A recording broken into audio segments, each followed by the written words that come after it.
beautiful people. My name is Bimbo. I am an educator. I am a friend.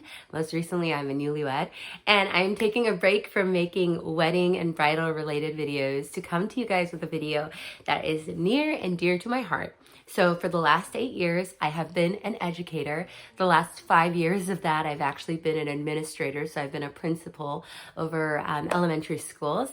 And today I wanted to share a video about advice I would give to my first year teaching self. 8 years ago, when I was brand spanking new out of college, what would I have wanted to know?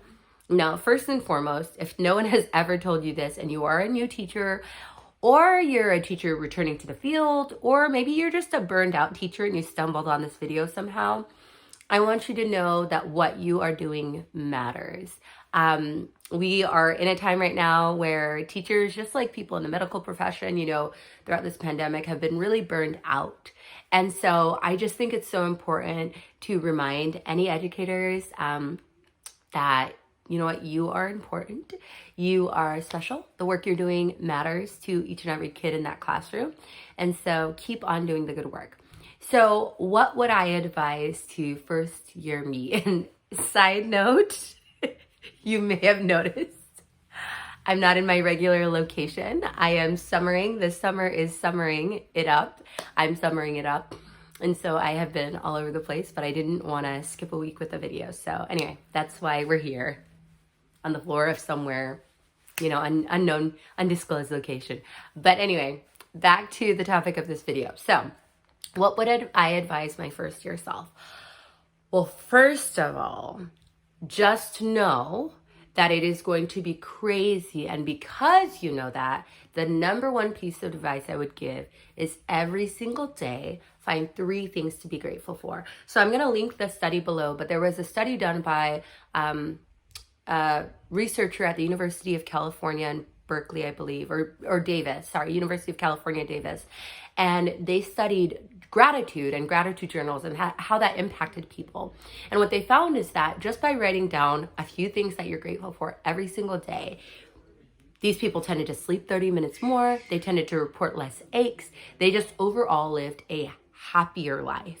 And so my number one piece of advice, this is something I did my first year of teaching. I actually did it via Instagram. So there was a season in my life, I don't know why I had this much energy, but I would post once a day an Instagram post. And at the bottom of the post, I would say things I'm grateful for.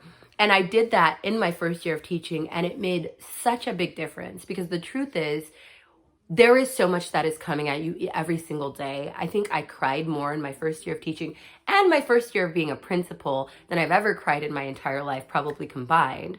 But just know that there are always things to be grateful for. And this isn't just some hippy dippy, if you feel well, everything will turn out. No, but the research has shown that literally just by writing these things down for even a few weeks, let's say you don't even consistently do it the whole year, but you just do it the first month or 2 of the school year, that actually changes your brain, the way your brain thinks. And we know this, that, when people go to therapy or things like that, something that's often worked on is reframing situations.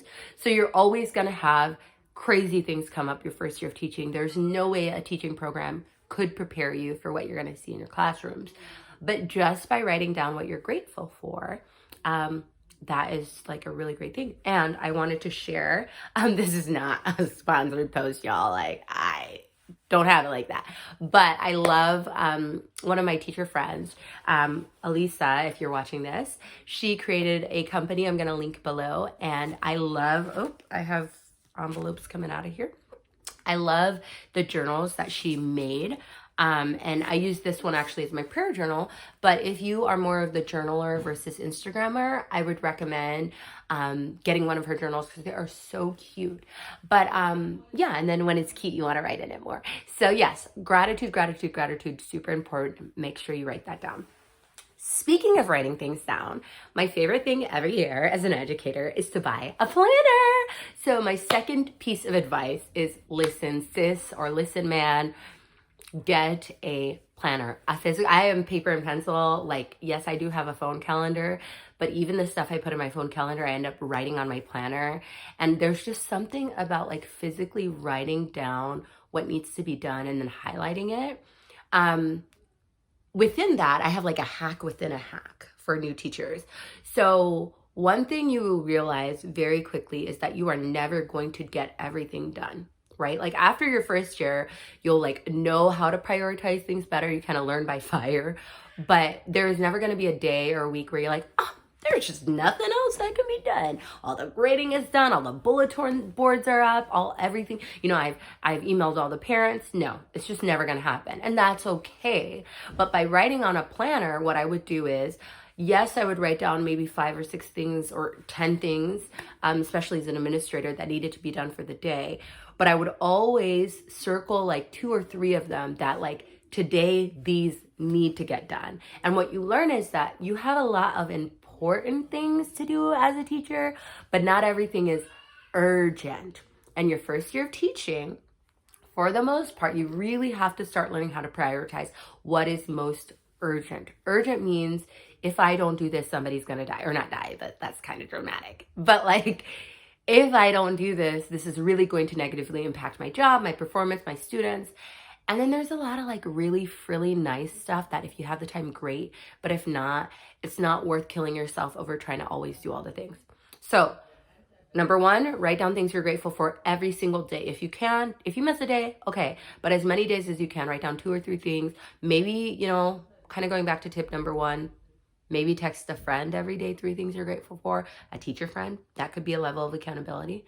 But number 2, also get a physical planner. That, I mean, for me, like 8 years into being an educator, it has saved my life so many times. Don't rely on your brain. That's just too much stress. Like, just write everything down. It really, really helps. The third and final piece of advice I would give for any teacher, whether you're a new teacher or a seasoned professional or even a principal or an administrator, is find a mentor. From my very first year of teaching, one of my oldest mentors, and she was actually just at my wedding, Sandy, she really helped me when I felt like I was like, oh my goodness, I feel like I am gonna rip my hair out. She actually also happened to be one of my supervisors, and so she would come in and do my evaluations. And you may not always have this kind of situation. You know, you may not want your supervisor to be your mentor, because there are things sometimes mentors can do that supervisors can't always do. But because of the system I worked in, she was able to come and say, no, Vimbo, I'm observing your classroom. Like, XYZ are what you are doing exceptionally. You have all the makings of a great teacher. Now, ABC is how you can pivot a little bit and do this a little bit differently. So I just remember how relieved I felt hearing from someone who's been in the game that I was doing things well, and, you know, and also how to improve on the things that I was struggling with. So I would definitely recommend, and I've had so many mentors, from college professors to, I like, the list is so long, but at any one time, I've always tried to keep at least 1 or 2 educational professionals who are ahead of me in the game, who are maybe superintendents, or, you know, just honestly, a lot of times I don't want to be like a brown noser, but I really do try to make good, positive relationships with my supervisors or my bosses when possible, maintaining a professional relationship, but in a way that, you know, when I'm making professional decisions, then I can know how to move forward, or when I'm really trying to make sure a job is a good fit for me and my skill set, that helps. I digressed a little bit, but the reason being a first-year teacher, you really need a mentor, is there's so much you learn in college that once you get in the classroom, it's really difficult to apply in the exact same way you learned it in the classroom. And I recently got my master's in administration, so I also know similarly there are best practices when it comes to administration, or in your case, when it comes to teaching. And you're like, okay, how do I get the kids to listen to me? Or like, how do I manage classroom behaviors? But literally just by talking to someone who has done it, I have learned so many hacks. And super quick tip, if you make friends with like a veteran teacher and they're like local, everyone's always trying to get rid of stuff. So that will save you like $1 million at the target dollar spot. But anyway, yeah, if I could talk to my first year me, I would say do what you did, which was make a gratitude journal. So that is something I definitely did and leaned into. Use your planner. I definitely have increasingly leaned on my planner, especially as I got into administration. Like, I could afford to, not use it some weeks as a teacher, but I would say, honestly, as a first year teacher, it probably would have helped me a little bit more if I used it more.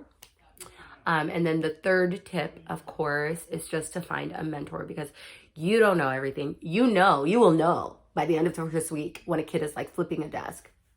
I have stories from my first year of teaching. We're not going to spill the tea on YouTube, but you will know that you don't know everything, and that's okay. But lean into people who do, so that when you get weary, they can remind you why you got into the profession and why you're doing what you're doing. So anyway, good luck to all my friends who are starting right now as educators. The state that I just came from, they start school this week. At least the teachers report. We, in my area, we don't begin school for like another month. So I am just so excited for my friends. If you guys want more teacher or even principal related content, please comment below. I definitely will be making more bridal and wedding videos coming up soon. But these are so fun because like I have the heart of an educator. So this is totally my jam. So anyway, comment below. I'd love to hear what you guys have to say. And I am going to insert some pictures right here from my 1st through 8th year of being an educator. On the first day of school, I take like a little picture. So, that's another a bonus hack. Take pictures. Keep track of memories, because it's really fun to look back and see how far you've come. So anyway, I can't wait to see you guys later, beautiful people. And I hope you have a wonderful day. Comment, like, subscribe. Yes, I'm one of those people now. If you like it, like it. And yeah, have a good one. Bye.